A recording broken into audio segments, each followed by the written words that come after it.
ሰላም ጋይሶች እንግዲህ ቡራይቲዮ ሶልጀር ነን ቻሌንጃችን አሁንም እንደቀጠለ ነው።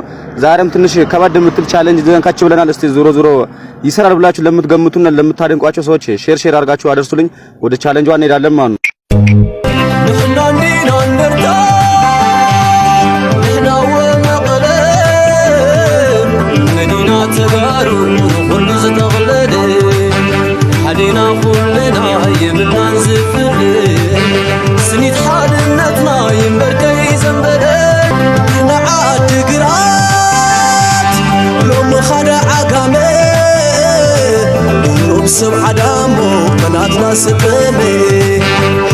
እንዳያችሁት ነው በጣም ይሰብላልና ረጅም ቻሌንጅ ነው እሰራዋለሁ።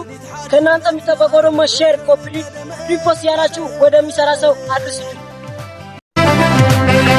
ናይናክሱ ማለት ምስክርና ሐወልቲ ደግ ቅዱስ ያሬድ ናይ ጥበብ ቀደምቲ ንሕና እንዴና ዓድዋ መቃብር ናይ ባዕዲ ሶሎር ኣድኣሙ መሐመድ ትብዲ ንሕና እንዴና ሽረ መባታ ናይ ቃልሲ ዓበርቲ ቅሳ ንሕና እንዴና ነጋሽ ውቕሮ ክልተ ውላዕሎ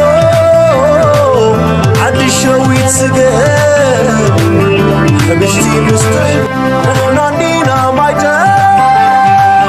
ራያ ምስዓ ሰቦ ዓዲ መዓር ተስሚ ሓድነት ይስሓብ ዓደይ ትግራይ ዝዓድ